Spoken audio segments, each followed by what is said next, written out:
Hi, good afternoon, and welcome to the next presentation. It gives me pleasure to introduce Mark Brennan, who is the CEO of Cerrado Gold. I'm going to quickly go through some disclosure requirements, and then I'm going to pass off the time and the slot to Mark so he can provide us an update on the company's activities. From the company's perspective, you can see their disclaimers and their forward-looking statement clauses on page 2 of the presentation. With respect to Red Cloud Securities, I would highlight that this is a webinar is for information purposes only and should not be considered a solicitation to purchase or sell securities, And we note that this call does not take into account the particular situation or needs of individual investors. At Red Cloud, we always encourage investors to seek their own advice with regard to their own investment decisions. And with that out of the way, Mark, I will pass it off to you. Thank you, Andrew, and thank you all for joining us this afternoon. Cerrado Gold is an emerging private company, emerging gold company, with the intention to become a mid-tier producing gold company by 2024. We are producing now, and we're looking to grow our production profile very aggressively. Andrew's given some forward statements. I'll simplify the story very easily for people. We have two assets. We have a small producing asset in Argentina that we recently acquired that has a base case production scenario of about 50,000 ounces per year. It's within a very prolific basin in Argentina, a mining district with significant producers around us. And we have the objective that we can grow that asset. But at the same point, in the short term, we believe that we're looking to optimize the operations to generate on a base case scenario 50,000 ounces a year at about $1,000 all-in sustaining cost for an 8 or 9 year mine life. That alone will generate about a $25 million per year free cash flow on our expectations. That operation will look to grow. We would hope in the next 2 to 3 years to be at that 80 to 100,000 ounce mark, and I'll tell you a little bit of how we're hoping to get there. This is also in tandem with an asset that we have in Brazil called Monte do Carmo. This, in our view, is a world-class opportunity to be a significant production asset. We're looking at what we consider to be a new district in Brazil, of which we own a very significant portion of the belt. We are looking to see growth where production would commence by sometime in 2024. Again, the driver for the operations will be Argentina, and the cash generated from Argentina will be used to fund growth in Argentina, but also in Brazil, which we expect to see very rapid expansion on our current resource. This is what leads us to where we believe we will be a mid-tier producer by mid-2024. Our focus in the near term is to strongly generate free cash out of the Argentinian operation. We're buying an existing producing asset where we believe the resource is very competent and strong. We just put out a new resource with SRK, and we believe the infrastructure in terms of the plant is very strong as well. What we need to do is see an optimization of the mining operations to drive that production, where we're going to reduce dilution and increase grade to give us that strong cash flow.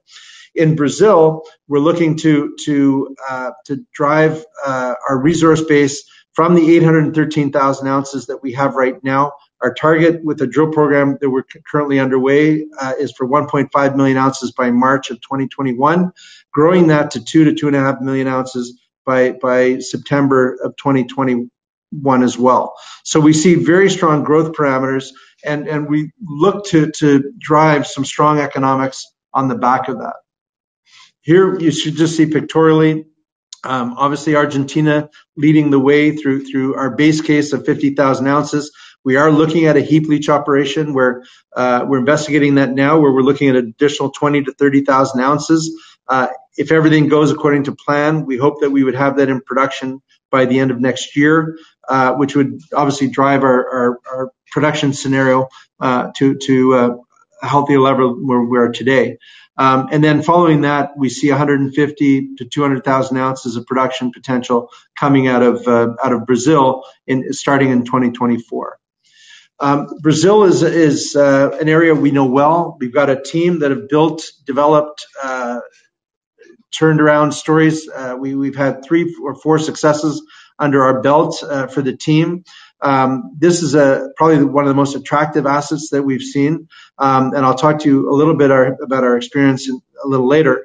But basically, we're located in Tocantins State. It's a very agricultural-driven state, soybeans, corn, flat, few hills, no jungle, very good infrastructure. Basically, we now have, as I mentioned, 813,000 ounces at an average grade of 1.85 grams from 18,000 meters of drilling. For every meter we've drilled, we have recovered or discovered 40 ounces of gold. So a very, very good hit rate, which we expect to continue. We recently published a PEA with very, very robust and strong economics that we feel will only be enhanced by the current drill program that we're embarking upon. We see that this is mentioned of a district. We have 52,000 hectares. We're starting our resource definition on one deposit called Serra Alta, but we see 5 analogs that will come along very quickly in the program starting next April. Again, we have a very good infrastructure. We have a 69 kV power line running through the property. We have an estuary which comes from a major river that comes onto the property. We have labor very close by, a town of 5,000 people, 2 kilometers away, very supportive of the project. Paved road, 1 kilometer from our mine site.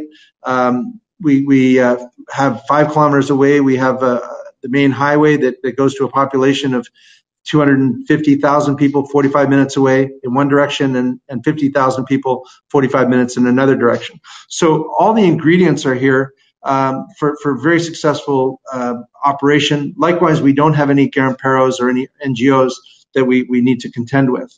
Again, this is a district, and we anticipate substantially more than one deposit. We anticipate at least 5 that we can see today. And how we find these 5 deposits is largely through these artisanal mining. If you look at the white spots on this map, basically what you see is this is workings done by garamperos and conquistadors from the 1700s. These guys will go and they'll explore and they'll produce up to 10 meters, maybe 20 meters at the deepest. And basically, they really give us a strong indication of where the mineralization is.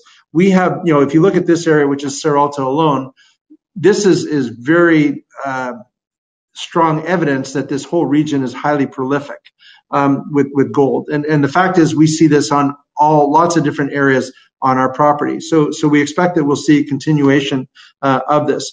But basically what we feel is we've got something in the region of about a 15 to 20 kilometer strike where we can look to exploit very similar deposits, as well as other types of deposits I can talk to you about in a moment.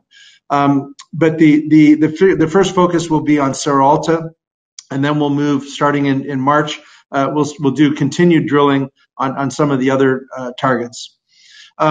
We published a PA last week, a little bit of an embarrassment of riches. The numbers are very, very strong, extremely robust. We did, believe it or not, attempt to reduce the numbers and tone them down a little bit by increasing substantially to OPEX, increasing substantially to CAPEX. On a $110 million build, we have a $25 million contingency. Looking at the production profile, 103,000 ounces for 6 years, based only on the 813,000 ounces. The most important statistic I see here is the production cost on a ton per ton basis, $26. On an all-in sustaining cost per ounce is about $498. That puts us in one of the top 5% of the low-cost producers in the world. As we expand this, as we get to 1.5 million ounces, we can only, my belief is the economics will only get better. So what we're looking at this point with the 800,000 ounces is not really a scenario we're going to look to go to production. We will go to the 1.5 million ounces, and then we will look at moving to a feasibility study, which we anticipate will take about 18 months to complete. While at the same time, we'll simultaneously be drilling out these other areas that will look to grow fairly dramatically. One of the reasons why the capex is only 110 million is that the mining is completely at surface. The ore the rock is very easily to move, and also the metallurgy is extremely amenable. What we're looking at is the gravity separation will actually recover 82% of the gold. If we add on flotation, it'll add another 15%, giving you total recoveries of 97%. This has a substantial impact in reducing our operating costs, as well as our capex costs. And I'll just add one thing on this. If you look at the OPEX at $26 per ton, Jacobina, which is Yamana's project in the next state next door to us, they actually produce at 2.4 grams underground at $42. So open pitable, this isn't that far away from that number.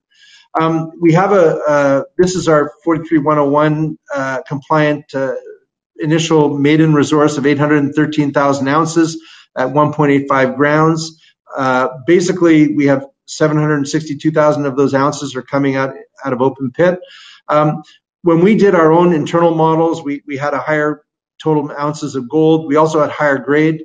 So one of the things that we're also looking to do with the new drilling that we're contemplating is to actually improve that grade to north of 2 grams, which is very, very healthy for an open pit operation. And Brazil is actually a very, very cheap place in terms of operating costs. Here's some panoramic views giving you topography of the northeast and the south. Again, very, very easy to work in. You can see here Fartura as another area. Between the giant quartz veins, there are two other areas that we're looking to exploit aside from Serra Alta.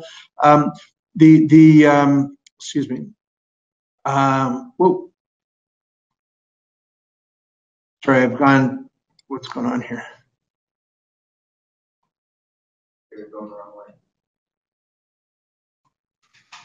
Sorry, guys, just give me 1 second. Nick, can you do this?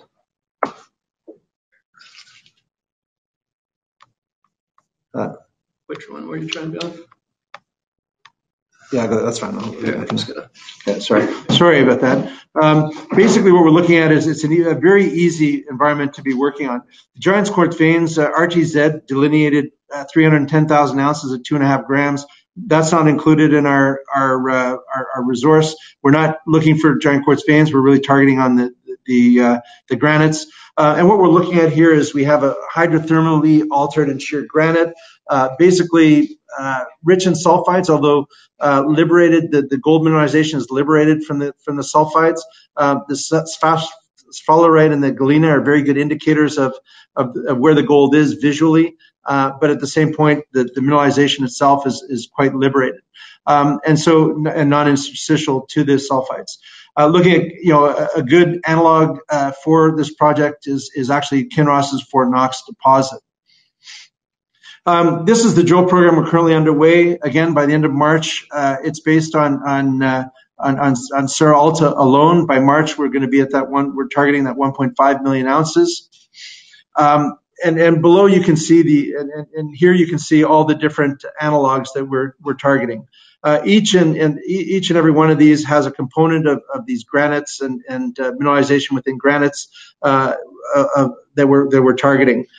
We recently discovered Sukuri probably 3 months ago just by chance, and how we discovered this was walking the property and basically finding a pit which was 140 meters in length, 100 meters in width, and 20 meters in depth.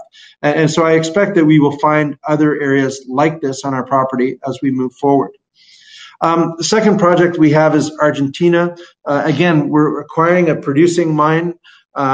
This mine was bought in 2014 by the current vendors for a total of $100 million from Minera IRL. They actually put in $120 million for plant and infrastructure. It's first class. Again, we're in a very highly prolific district called the Cerrado Massif. And the target that we have here initially, just from the existing operations that we're kind of overtaking, is 50,000 ounces per year. Here you can see a map. We have Yamana on our eastern border, Anglo on our southern border, and to the northwest we have Newmont and McEwen, Hochschild, etc. Again, here's our facilities.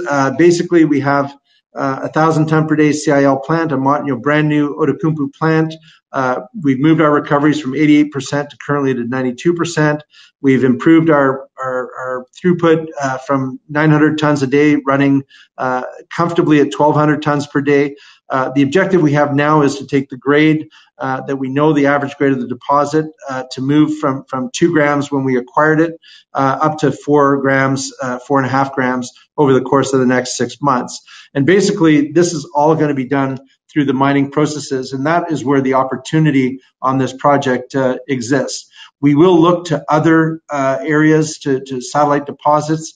We're mining 2 areas right now, but we see 12 other satellite deposits where we can see substantial growth. So the focus that we have in the very short term is the mining, reduce the strip, improve the grade through control programs. We've implemented a lot of programs at the moment, and we are starting to see the benefits of that. Where we see the medium-term opportunities, go underground. Basically, underground, all the other mines in our district started as open pit. At 300 meters, they started going underground. We have yet to get down below 200 meters, so we still have another chapter in our novel as we move forward. Looking at the short-term expansion, we are working on a heap leach opportunity right now. We'll have the results of that by the end of this year. We're targeting 20 to 30,000 ounces, probably at a cost of about $800 to $900. And we hope to be, if everything goes well with the investigation, we should be bringing that into production by the end of next year. And then aside from that, again, we are looking to extend the existing areas of operation because of the tremendous potential that's there. SRK recently put out this report last week. Basically, it gives us a 550,000 ounce global resource, 200,000 ounces in the indicated category, 350,000 ounces in the inferred category. I think you'll see an addition to this in the very near term, giving us a substantial opportunity for 8, 9, 10 years of mine life. Again, the heap leach operation, we see over 200,000 ounces of potential for a heap leach. What we're looking at is at 20 to 30,000 ounces. And again, that'll start sometime by the end of next year. This just shows you the Paloma deposit and the vein structure, very competent, and 12 kilometers of cumulative veins, averaging 8 to 10 grams. To the south, we have Martinetas, where we see something in the closer region of 3 to 4 grams. Again, exploration potential, we have lots of opportunity for exploration potential, and that's where we will see some substantial additions to our resources moving forward. What's interesting here is we're mining out of Paloma and Martinetas, the 2 pink areas. Right below us, Paloma Andrea, you see they've had 10,000 meters of drilling. No resource there. Escondido, again, no hypothetical resource there, but 11,000 meters of drilling. Likewise to the south, 20,000 meters of drilling. If you look here on this slide, this is what the previous operators have kind of looked at as some other, as kind of resource that we still need to verify, and we're not in the categorization by SRK. But if you look at Baratina, for example, right next to Paloma, we're looking at 85,000 ounces here at an average grade of 10.5 grams. So we do see some substantial opportunities to grow the Argentinian operations. We just don't really, we don't know it fully that well. We've only been on the ground for 6 months. And again, we have had severe constraints as a consequence of the COVID implementations that they've had. Argentina has been extremely severe. It's very difficult to get people in and out of the country, let alone to the mine site. Our mine manager, general manager, just left the site after 225 days there. So we are operating like Yamana, like Newmont, like McEwen, with a disadvantaged circumstance right now, but we think that'll improve in the new year. With that said, we're private. We have 71 million shares, fully diluted. Management and directors own approximately 60% of that, and that's basically the story. We have a very strong team that we're very comfortable to take this to the next level. Mark, thank you very much for that update on your activities. It sounds like you've got some exciting work ahead of you and some good opportunities both in Argentina and Brazil. At this point in time, I encourage people to transition to the next presentation. On behalf of Red Cloud Securities, Mark, thank you very much for the update on Cerrado Gold. Thank you very much, and always available to take any further questions you guys may have.